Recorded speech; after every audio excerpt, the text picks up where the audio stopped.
Okay, students. So once again, welcome in the new lecture. So yes, I am here to discuss with you about the air column in a pipe. हमने previous classes में ये discuss किया था कि how natural frequency can be produced by the string. तो हमने कहा कि नेचुरल फ्रीक्वेंसी तभी पैदा हो सकती है जब ऑसिलेटिंग सिस्टम में ड्राइविंग फोर्स, जिसको हम कहते हैं एक्सटर्नल फोर्स, और डैम्पिंग फोर्स, जिसको हम कहते हैं फ्रैक्शन, वो जीरो हो और उस केस में ऑब्जेक्ट ऑसिलेट करे, वाइब्रेट करे according to the ability of system. That type of oscillating frequency is said to be a natural frequency. Okay, तो हमारे पास एक सिस्टम ऐसा होता है जिसमें ऑब्जेक्ट का एम्पलीट्यूड कंटिन्यूअसली इंक्रीज होता जाता है। एक सिस्टम हमारे पास ऐसा भी होता है ऑसिलेटिंग सिस्टम, जिसमें ऑब्जेक्ट का जो ऑसिलेशंस होते हैं उनमें जो एम्पलीट्यूड होता है वो कंटिन्यूअसली डिक्रीज होता है। ओके, और कुछ हमारे पास इस तरह भी सेटअप होता है जिसमें नई ड्राइविंग फोर्स लगाते हैं, नई डैम्पिंग फोर्स लगाते हैं, नई हम उनका एम्पलीट्यूड इंक्रीज करने की कोशिश करते हैं, नई हम डैम्पिंग फोर्स लगाकर उसके एम्पलीट्यूड को रिड्यूस करने की कोशिश करते हैं। हम उसको छोड़ देते हैं on the basis of ability of system, that how it oscillate or how much it can oscillate, that frequency here we have to discuss. Okay, जिसमें नई ड्राइविंग फोर्स लगे, इट मीन्स सेक्शनल फोर्स, नई उसमें damping force लगे या fractional force जो उसके amplitude को रिड्यूस करे, ऑब्जेक्ट ऑसिलेट करे, ऑब्जेक्ट वाइब्रेट करे according to the ability of system. Either it में हाईली वाइब्रेट और इट में low vibrate, that we have discussed. Okay, तो अब हम इन आइडियाज को अप्लाई करेंगे फॉर अ पाइप। एक पाइप है, उस पाइप के बेसिस पर ही हम इनको एनालाइज करना है, नेचुरल फ्रीक्वेंसी को मालूम करना है फॉर दी पाइप। एक केस से ये होगा पाइप में कि पाइप की दोनों साइड्स ओपन होंगी, और एक केस ये होगा कि पाइप की एक साइड ओपन होगी, एक क्लोज होगी। लेट्स सपोज करें, मान लेते हैं this is like a pipe, ये पाइप लाइक एक, इसकी आप ये देखें, ये जो साइड है ये ओपन है, एक साइड ओपन है और इसकी दूसरी साइड क्या है, क्लोज है। तो जो पाइप है एक साइड ओपन है, एक साइड क्लोज है, एक ये कंडीशन है। और दूसरी कंडीशन हमारे पास ये भी पॉसिबल है for the pipe that both and sections of pipe must be open. ये दो पॉसिबिलिटी है। ये पॉसिबल नहीं है कि हम नेचुरल फ्रीक्वेंसी को ऑब्टेन करें या हम नेचुरल फ्रीक्वेंसी को फाइंड आउट कर सकें जब उसके दोनों एंड क्लोज हो। दोनों एंड क्लोज होने के चांसेस क्या है हमारे पास, कम है। ओके, तो हम इसका बेसिक कॉन्सेप्ट समझने की कोशिश करते हैं। लेट्स सपोज करें हमारे पास एक ये ऑसिलेशन है जिसमें आप देख रहे हैं कि ऑब्जेक्ट के जो एम्पलीट्यूड है वो कंटिन्यूअसली इंक्रीज हो रही है, कंटिन्यूअस इसकी ऑसिलेशंस इंक्रीज हो रही है, इसका एम्पलीट्यूड इंक्रीज हो रहा है, तो हम कहेंगे this is a resonant oscillation. इनको हम कहते हैं resonant oscillation.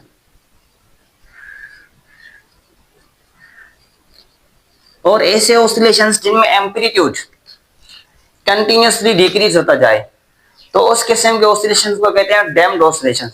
Because of fraction its amplitude decreases.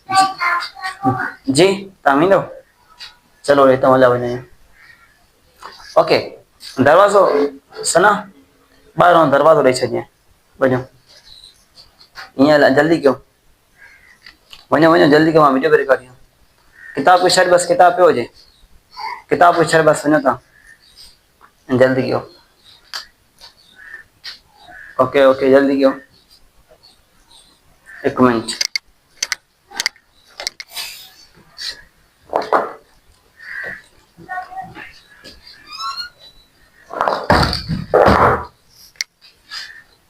Okay sorry.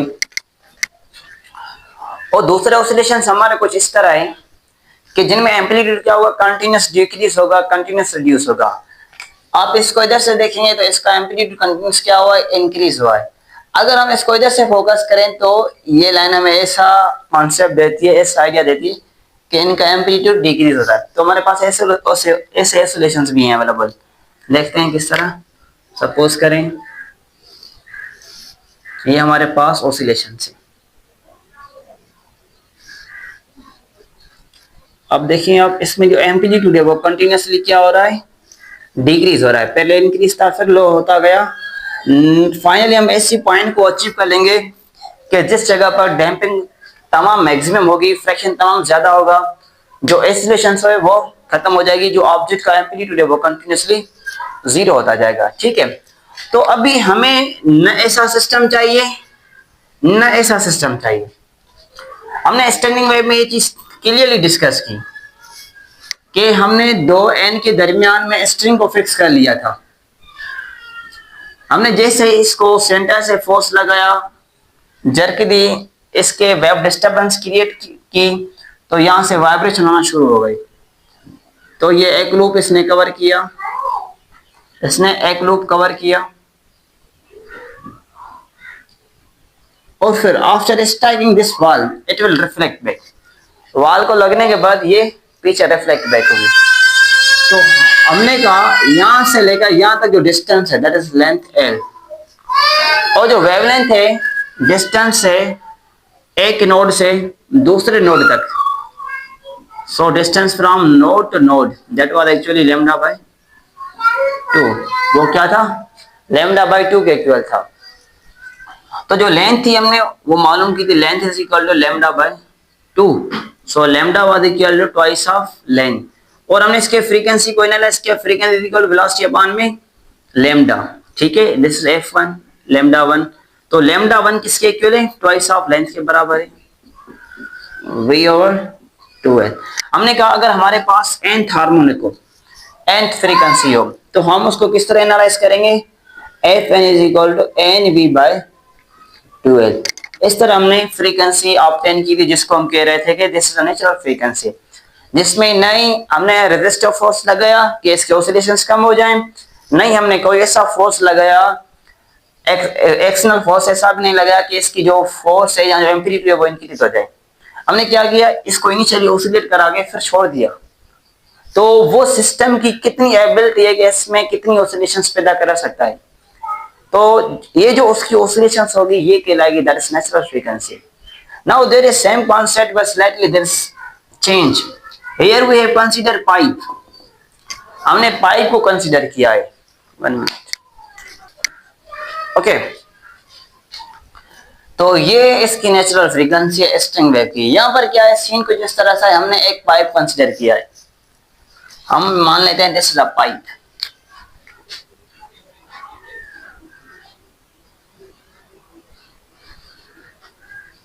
ये हम एक पाइप लेते हैं जिसकी दोनों जो एंड साइड है, जो दोनों साइड्स हैं, दोनों साइड्स इसकी ओपन है। देखें ये हमारे पास पाइप है, ये पाइप स्ट्रक्चर है, इसकी एक एंड क्लोज है, एक एंड ओपन है। तो आप जैसे इस पॉइंट पर फोर्स अप्लाई करेंगे जो क्लोज पॉइंट है, आप जितनी यहाँ पर ज्यादा फोर्स लगाएंगे, जितना ज्यादा प्रेशर जनरेट करेंगे, तो इसकी जो एम्पलीट्यूड होगी, इसमें जो वाइब्रेशंस आपको ज्यादा ऑब्टेन होगी, ज्यादा मिलेगी, वो इसकी ओपन एंड पर मिलेगी, इस पॉइंट पर मिलेगी। तो वो पॉइंट जिस पर ज्यादा वाइब्रेशंस हो, ज्यादा हम कंसिडर करेंगे उसका एम्पलीट्यूड है। तो ये चीज माइंड में होनी चाहिए कि जो एंड ओपन है उस ओपन एंड पर इसका एम्पलीट्यूड ज्यादा है, वाइब्रेशन ज्यादा है। तो वो पॉइंट जिस पर वाइब्रेशन ज्यादा है वो एम्पलीट्यूड है, और उसको हम कहते हैं this called anti node. So this point is also open, so we will consider this as antinode, and this point is also open, so we will consider this is antinode। तो हमें ये चीज भी ध्यान में होनी चाहिए कि दो पॉइंट्स के दरमियान में, दो एंटीनोड के दरमियान एक हमारे पास नोड भी होता है। किस तरह देखें, ये एक वेव है। अब ये देखें, ये इसका नोड है और ये क्या है, इसका एंटीनोड। एक ये एंटीनोड है, एक ये एंटीनोड है। दो एंटीनोड के दरमियान में एक नोड भी होता है। तो हम यहां पर नोड को भी मेंशन कर लेते हैं, दिस इज नोड। तो आप इसकी जब स्ट्रक्चर ड्रा करेंगे, आपको इसकी स्ट्रक्चर कुछ इस तरह से मिलेगी। देखें, आपको इसकी स्ट्रक्चर कुछ इस तरह से मिलेगी। ठीक है,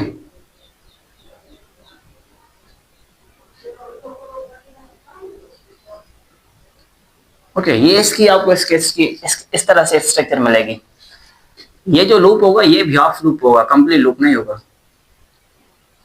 ठीक है, आपको कुछ इस तरह से स्ट्रक्चर मिलेगी।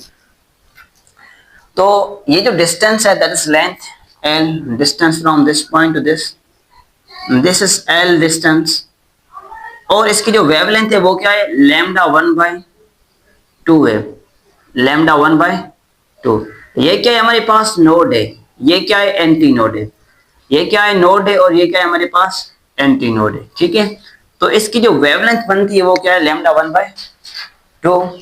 ओके, तो सेम में से यहाँ पर जो लेंथ बनी थी λ/2 थी, तो यहाँ पर भी सेम ही आप अप्लाई करेंगे कॉन्सेप्ट, λ1/2। तो जो λ1 होगी वो किसके इक्वल होगी, that will become equal to twice of length होगी। तो आपको यहाँ पर ये ज़हन में सवाल हो सकता है कि यहाँ पर हाफ लूप क्यों बना है। हमने स्टैंडिंग वेव में जब नेचुरल फ्रीक्वेंसी की बात की थी, स्ट्रिंग वेव में जब नेचुरल फ्रीक्वेंसी की बात की थी इस डायग्राम में, तो यहां पर हमने कहा कि half loop is not possible for a string. Half loop possible नहीं है, एक लूप हो सकता है, दो लूप हो सकते हैं, तीन लूप हो सकते हैं, चार लूप हो सकते हैं, but half loop is not possible. Okay, और यहां पर हम कह रहे हैं कि यहाँ पर जो फॉर्मेशन हुई है वो हाफ लूप की हुई है, हाफ लूप की फॉर्मेशन हुई है। So now question is that why in open pipe we consider there is formation of half loop। actually जब हम फोकस करते हैं स्टैंडिंग वेव्स को, जब हम फोकस करते हैं स्ट्रिंग वेव्स को, तो ये दो फिक्स बाउंड्रीज के दरमियान में बाउंडेड है। जैसे ही आपने कहा हमने इस वेव को डिस्टरबेंस क्रिएशन की, तो डिस्टरबेंस की वजह से वेव जनरेट हुई, तो यहां से हाफ लूप निकल कर इस पॉइंट तक रिसीव हुआ। तो फिर होगा क्या, यहाँ पर एक फिक्स्ड बाउंड्री है, एक रिजिड बाउंड्री है, वो रिजिड बाउंड्री क्या करेगी, इस लूप को रिफ्लेक्ट बैक करेगी, तो अगेन हाफ लूप बनेगा। तो इस केस में यहाँ पर कंप्लीट लूप बनता है, हाफ लूप नहीं बनता। यहाँ पर कोई फिक्स बाउंड्रीज नहीं है, यहाँ कोई रिजिड बाउंड्रीज नहीं है कि रिफ्लेक्शन हो, वेव बैक पर आए, कि कंप्लीट लूप बने। तो in this case due to opening of this sides half loop formation is possible, half loop formation यहाँ पर पॉसिबल है। ओके, तो हम अगर इसकी फ्रीक्वेंसी मालूम करना चाहें, frequency will become equal to velocity upon में वेवलेंथ। तो हम कहते हैं f1 λ1, तो f1 हम लिख सकते हैं v अपॉन में λ1। λ1 किसके इक्वल है, ट्वाइस ऑफ लेंथ के बराबर है। ठीक है, लाजमी नहीं कि इसमें हाफ लूप हो, एक लूप हो सकता है, डेड लूप हो सकते हैं, दो लूप हो सकते हैं, 3 4 5 6 7 लूप हो सकते हैं, मल्टीपल लूप हो सकते हैं। तो for nth frequency, for nth harmonic we will write it fn is equal to nv/2n। ये nth हार्मोनिक को शो करता है, nth फ्रीक्वेंसी को शो करता है। ठीक है, अब आप इसको ऑब्जर्व करें, इसको चेक करें कि जब पाइप की दोनों एंड्स ओपन हो, उस केस में जो मिलने वाली नेचुरल फ्रीक्वेंसी है, और स्ट्रिंग वेव्स में जब इसकी दोनों साइड्स एक रिजिड बाउंड्री से बनी हुई हो, रिजिड बाउंड्री से क्रिएट की गई हो, तो उस केस में जो स्ट्रिंग वेव्स की नेचुरल फ्रीक्वेंसी मिल रही थी वो बराबर है, वो इक्विवेलेंट है किसके, जब हम कोई ऐसा पाइप कंसीडर करते हैं जिसकी दोनों साइड, जिसकी दोनों एंड्स क्या है, ओपन हो, तो उस केस में इसकी नेचुरल फ्रीक्वेंसी बराबर होगी किसके, frequency in string waves. Okay, तो ये केस हमारे पास था तब जब both sides of pipe are open, जब पाइप की दोनों साइड क्या ओपन हो, उस केस में इसकी नेचुरल फ्रीक्वेंसी मिली है। अब हम थोड़ा सा इसके कॉन्सेप्ट को डेवलप करने की कोशिश करते हैं और बढ़ाते हैं इसके कॉन्सेप्ट को।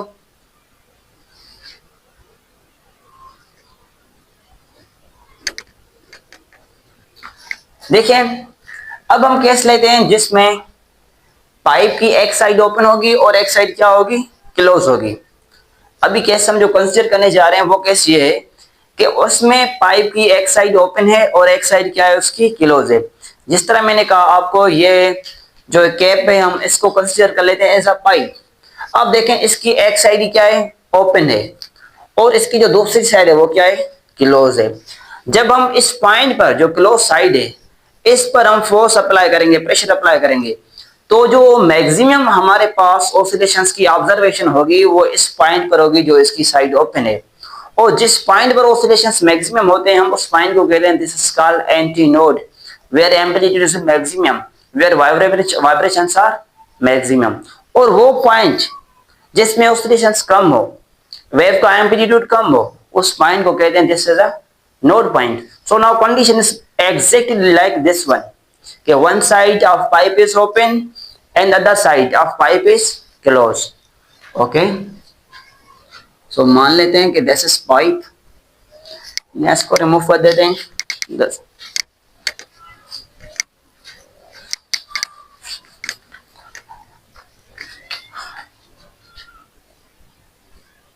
केस नंबर सेकंड, ये एक पाइप है हमारे पास,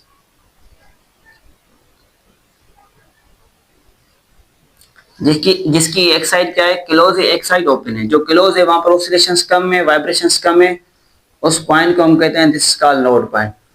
और यहाँ पर इसके ऑसिलेशंस मैक्सिमम है, वाइब्रेशन ज्यादा है, इस पॉइंट को कहते हैं एंटी नोड, इस पॉइंट को कहते हैं anti node. Now try to understand,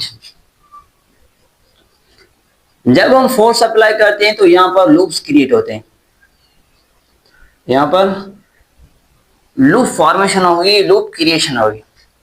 वो किस तरह होगी इस चीज को देखें। जैसे ही मैंने इस पर प्रेशर अप्लाई किया तो प्रेशर अप्लाई करने से इसमें वाइब्रेशंस हुई,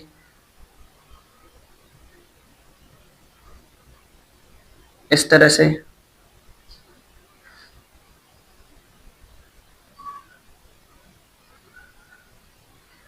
इस तरह से इसका लूप बना।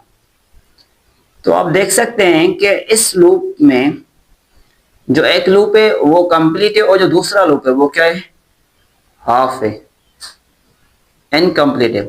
मतलब जो टोटल लूप फॉर्मेशन है वो क्या है, डेड लूप है यहां पर। ठीक है, दिस इज लूप। ओके, तो याद रखें आप कि जो हमारे पास कंप्लीट लूप होता है that is actually equal to lambda by 2, lambda by 2 के बराबर होता है, क्योंकि एक नोड से लेकर जो नेबरिंग नोड है वहां तक जो डिस्टेंस होता है that is actually equal to lambda 2 by 2। Lambda by 2 half होता है, और जो रिमेनिंग लूप है वो हाफ है। वो क्या है, हाफ है, मतलब वो नोड से लेकर एंटी नोड तक फासला है। तो आपको पता है कि नोड से लेकर एंटी नोड तक जो डिस्टेंस होता है, ये नोड है, ये एंटी नोड है, नोड और एंटी नोड तक जो डिस्टेंस होता है actually equal to lambda by 4, वो बराबर होता है लैम्डा बाय 4 के। तो हम इसको लिख सकते हैं कि जो इसका ये पार्ट है वो क्या है, लैम्डा 2 बाय 4 है। अगर हम इसकी कंप्लीट लेंथ को एनालाइज करना चाहें, लेंथ को मालूम करना चाहें, तो वो किसके बराबर होगी, लैम्डा 2 बाय 2 प्लस में लैम्डा 2 बाय 4 के। आप जब इसको सॉल्व करेंगे तो आपको मिलेगा, ये मिलेगा 3 लैम्डा 2 बाय 4, 3 लैम्डा 2 बाय 4 मिलेगा।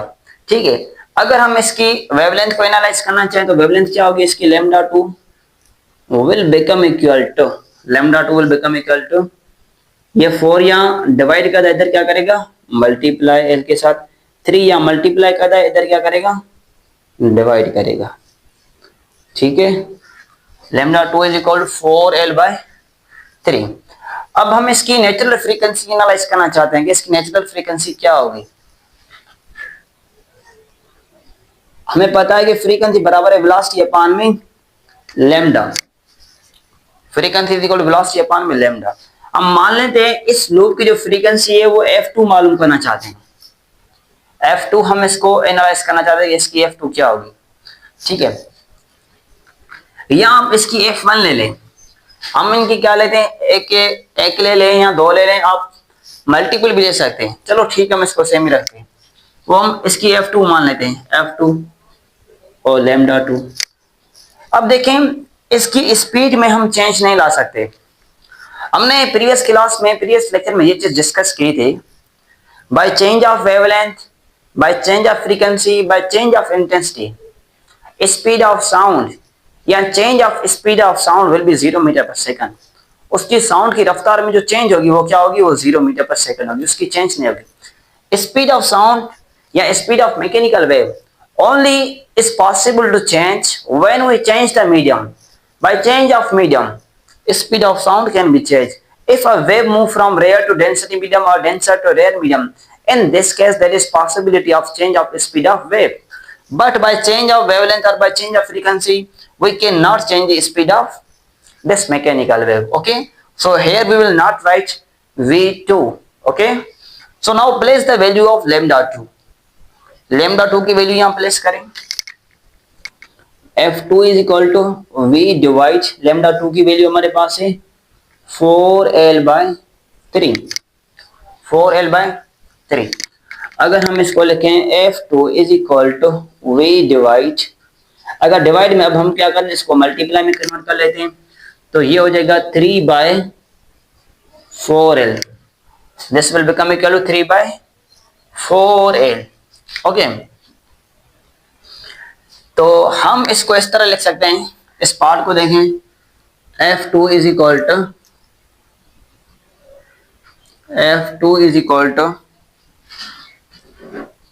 3v/4l। अब देखें, हम इसको मान लेते हैं कि ये केस हमारे पास वो था जिसमें दोनों साइड्स क्या थी, ओपन थी। इस केस में क्या है, वन साइड ओपन है और जो अदर साइड है वो क्या है, वो क्लोज है। तो जो हमारे पास f2 मिला वो क्या मिला है, 3v/4l। v/4l किसके बराबर है, f1 के बराबर है, ये f1 के बराबर है। अब देखें किस तरह f1 के बराबर है v/4l। ये देखिए हमारे पास ये इसकी नोड पॉइंट है और ये इसकी एंटी नोड पॉइंट है। इसमें इस तरह से भी जनरेशन हो सकती है, हाफ लूप बन सकता है। There is also possibility that we can generate और we can produce the half loop. हम हाफ लूप को इधर से क्रिएट कर सकते हैं, हाफ लूप को यहां से जन्म दे सकते हैं। ठीक है, तो आपको पता है नोड से लेकर एंटी नोड का जो डिस्टेंस होता है वो क्या होता है, λ/4 होता है। तो हम लिख सकते हैं λ1/4, क्योंकि एक हाफ लूप है, तो यहाँ पर जो लेंथ होगी वो किसके बराबर होगी, λ1/4 के बराबर होगी। वो जो λ1 होगी वो किसके बराबर होगी, 4l के बराबर होगी। अगर फ्रीक्वेंसी की बात करें तो फ्रीक्वेंसी किसके बराबर होगी, f1 v/λ1। तो f1 सेम, λ1 किसके बराबर है, λ1 इज इक्वल टू 4l, वो 4l के बराबर है। तो आपने देखा जब हाफ लूप जस्ट बनता है, हाफ लूप, यहाँ पर क्या है, डेड लूप है 1.5, यहाँ डेड लूप है, यहाँ पर क्या है कि हाफ लूप है। जब हाफ लूप बनेगा तो उसकी फंडामेंटल फ्रीक्वेंसी क्या है, v/4l। तो यहाँ पर मैं लिख सकता हूँ f2 is equal 3f1 because f1 is equal to v/4l। तो आप देखें इस पॉइंट को, इस चीज को देखें। चलो मैं इसको रिमूव कर लेता हूँ, इधर से लिख लेते हैं।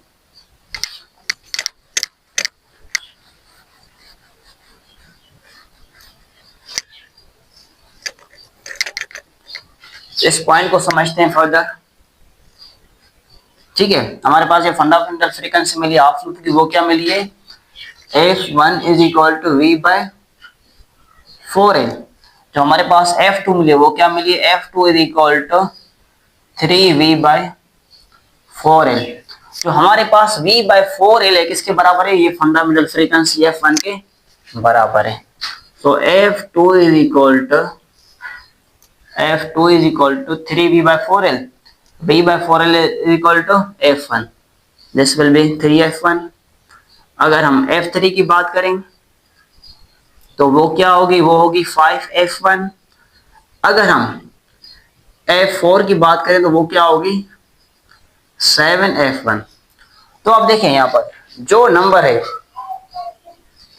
ये देखें, ये जो नंबर है हम क्या करें, इसको डबल करके, जो हम अगर nth की तरफ चले जाएं, इस चीज को समझते हैं, अगर हम nth फ्रीक्वेंसी की तरफ चले जाएं, nth हार्मोनिक की तरफ चले जाएं, तो हमें आइडिया क्या मिलता है। आप ये देखें यहाँ पर क्या हुआ है, f2 is equal to 3f1। इसका मतलब ये है कि हमने इसको डबल करके इससे एक माइनस किया है, इधर देखें, इधर भी हमने 3 को डबल करके 1 माइनस किया है, उसके बराबर है ये। F4 भी क्या है, इसको डबल करके 1 माइनस किया तभी 7F1 हुआ है। तो हम लिख सकते हैं कि सेम नंबर को डबल करके, मतलब जो हमारे पास n है, क्या करें, इसको डबल करके उसमें से 1 माइनस करें, that will become equal to this one. तो nth हार्मोनिक के लिए हम ये कॉन्सेप्ट अप्लाई करते हैं, ये कॉन्सेप्ट यूज करते हैं। So this is the basic and fundamental concepts for the understanding the natural frequency when there are pipe. Okay, तो for few seconds I am going to recall it. हमने ये चीज पढ़ी कि हमारे पास जो नेचुरल फ्रीक्वेंसी थी वो ऐसी फ्रीक्वेंसी थी जिसमें ऑब्जेक्ट ऑसिलेट कर रहा था, ऑब्जेक्ट वाइब्रेट कर रहा था according to the ability of system. अगर एबिलिटी ऑफ सिस्टम की मैक्सिमम होगी, in this case oscillations will be maximum, it means its amplitude will be maximum. Okay okay, अगर हम कहें अगर ऐसा सिस्टम अवेलेबल है जिसमें ड्राइविंग फोर्स भी है और एक्सटर्नल फोर्स भी है, तो उस केस में नेचुरल फ्रीक्वेंसी पैदा नहीं हो सकती। तो नेचुरल फ्रीक्वेंसी पैदा ही तब हो सकती है जब ऑसिलेटिंग ऑब्जेक्ट की damping force, it means resistive force, and resonant force, it means driving force, जो उसके एम्पलीट्यूड को इंक्रीज करेगा, वो 0 के इक्विवेलेंट हो। और जो ऑसिलेटिंग ऑब्जेक्ट है, जो ऑसिलेटिंग मास सिस्टम है, वो ऑसिलेट करे according to the ability of system. That frequency was named as a natural frequency. So in that case, in that phenomena, we have created setup. We have created two fixed boundaries in which we have arranged a rigid string with a tension. हमने एक string को, जिसको किसी tension के साथ हमने यहाँ boundaries के दरमियान में बांध लिया था, ये केस था। मगर यहाँ पर क्या है, कोई बाउंड्री वगैरह नहीं है। यहां पर हमने केस लिया पाइप का, तो पाइप में ये पॉसिबिलिटी है कि उसकी एक साइड क्लोज हो और उसकी एक साइड क्या हो, ओपन है। जिस तरह ये कैप है, एक साइड इसकी क्लोज है, एक साइड क्या है, इसकी ओपन है। तो हम कह सकते हैं कि one side of pipe is open, other side of pipe is close. So in this case जब हम प्रेशर अप्लाई करते हैं तो इसमें जो नेचुरल फ्रीक्वेंसी जनरेट होगी वो क्या होगी, एक ये पॉइंट। और दूसरी पॉइंट, अगर इस पाइप की दोनों साइड्स, दोनों एंड्स क्या हो, क्लोज हो, इस तरह से हो, इधर से भी क्लोज हो, इधर से भी क्लोज हो, तो क्या इस केस में नेचुरल फ्रीक्वेंसी इस ऑब्जेक्ट में प्रोड्यूस हो सकती है? So no, never. ठीक है, तो हम क्या करेंगे, ये केस, इसका अल्टरनेटिव ये केस पॉसिबल है कि हम इसके दोनों साइड्स को क्या कर लेते हैं, ओपन, इधर से भी ओपन कर लेते हैं, इधर से भी ओपन कर लेते हैं, फिर हम नेचुरल फ्रीक्वेंसी को ऑब्टेन करने की कोशिश करते हैं। तो हमने ये चीज ऑब्जर्व की, जब हम इस पाइप की एक साइड को ओपन रखते हैं और एक साइड पाइप की क्लोज रखते हैं, तो उस केस में हमारे पास जो नेचुरल फ्रीक्वेंसी जनरेट हो रही थी पाइप के अंदर, that was actually similar to the natural frequency in the string wave during fixed boundaries like standing waves. Okay, वो उसका इक्विवेलेंट थी। जब हम बात करते हैं कि जब इस पाइप की दोनों एंड्स क्या हो, ओपन हो, दोनों एंड्स क्या हो उसकी, ओपन हो, तो उस केस में उसकी जो नेचुरल फ्रीक्वेंसी बन रही है वो क्या है, वो इसके बराबर है।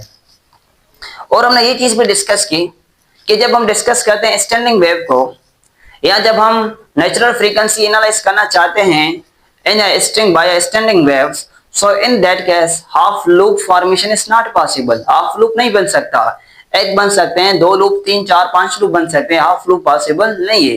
क्योंकि जब हाफ, अगर हम वेव को डिस्टर्ब कर दें तो यहाँ से एक लूप निकलेगा और ये वेव बाउंड्रीज के दरमियान में फिक्स्ड है, तो इस बाउंड्री से स्ट्राइक करके रिफ्लेक्ट वेव होगी, तो फिर एक कंप्लीट लूप बन जाएगा ये स्टैंडिंग वेव में। अब हम बात कर रहे हैं जब पाइप हमारे पास है, तो पाइप के नतीजे में हमारे पास हाफ लूप फॉर्मेशन पॉसिबल है। क्यों पॉसिबल है? कि क्योंकि हमने यहाँ पर जो इसकी साइड्स हैं वो फिक्स्ड नहीं रखी है। ऐसा नहीं कि इसकी बाउंड्रीज हैं ये फिक्स्ड है, ये फिक्स्ड नहीं है, इसकी एक साइड ओपन भी है और दोनों साइड भी ओपन है, दोनों केसेस अवेलेबल हैं।